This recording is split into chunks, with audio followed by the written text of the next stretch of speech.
Savez-vous que vous payez peut-être trop d'impôts cette année? Si vous faites plus de 30-40 km par jour pour aller travailler, l'abattement automatique de 10% n'est probablement pas la meilleure option pour vous. Aujourd'hui, on va décoder ensemble comment calculer et déclarer vos frais réels pour 2026 sans faire d'erreur. Attention, je vous donne les bases ici, mais n'oubliez pas de vérifier sur le simulateur officiel car chaque cas est particulier. Par défaut, le fisc enlève 10% de ton salaire pour tes frais de boulot et ceci est plafonné à 14 555 euros. Mais si 10% de votre salaire est inférieur à la somme de tes trajets, de tes repas et autres, alors passe aux frais réels. Les frais kilométriques sont le plus gros morceau. Tu peux déduire sans justificatif particulier jusqu'à 40 km sur 80 km aller et retour. Au-delà, il faudra une raison valable.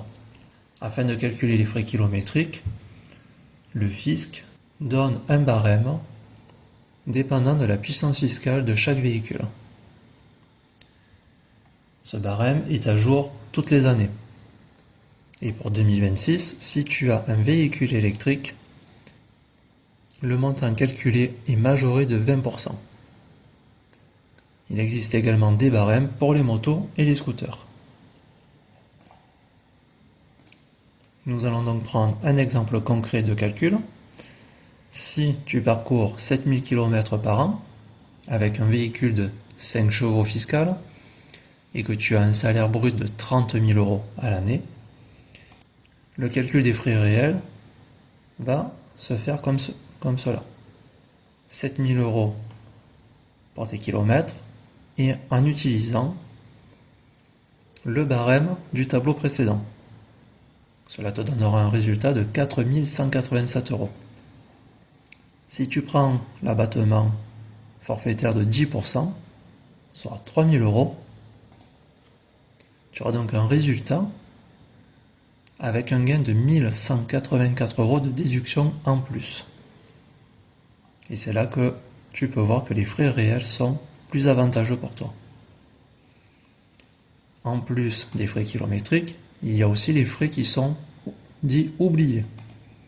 On peut avoir le forfait repas, avec un forfait de 5,45 € par repas et par jour, une cotisation syndicale, éventuellement des frais d'avocat si tu es au prud'homme, mais également le télétravail qui peut se faire aussi soit au forfait, soit au prorata.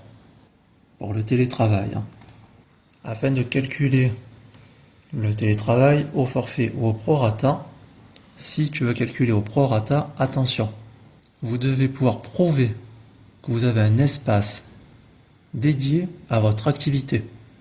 Ne déduisez pas 50% de votre salon si vous travaillez sur un coin de votre table basse. Le fisc n'appréciera pas cela. Le forfait de télétravail est de 2,70 € par jour, soit 60 € par mois ou 700 € par an. Pour le prorata, il faut bien évidemment, comme je l'ai mentionné, un espace dédié.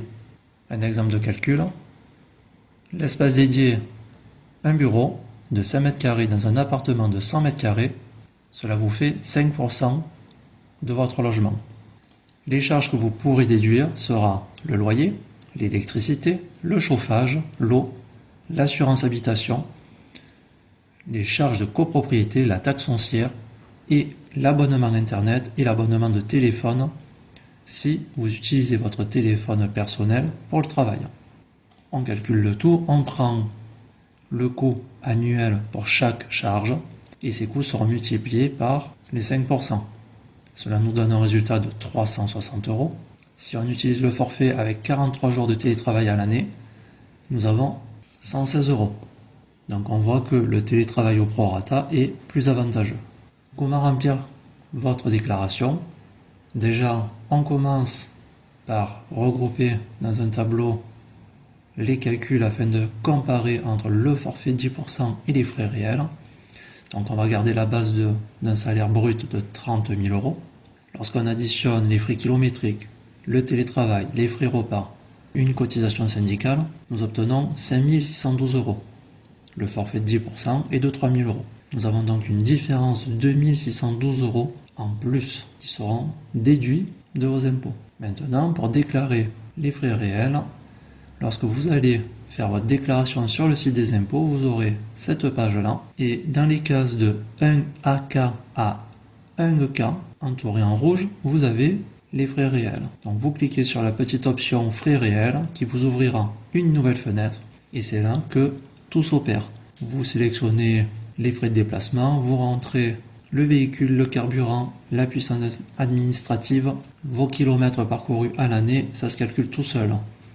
En dessous, à la ligne montant de vos autres frais, c'est là que vous allez rajouter le total des frais de repas, télétravail, cotisation syndicale, formation et autres que vous pourrez déclarer. Préparez une petite note explicative que vous collerez dans la case information afin de détailler votre calcul. Et surtout, n'oubliez pas de garder vos factures pendant 3 ans. Alors, forfait 10% ou frais réels? Dites-moi en commentaire quel est votre kilométrage quotidien. N'hésitez pas à vous abonner, à liker et à partager la vidéo si vous l'avez appréciée.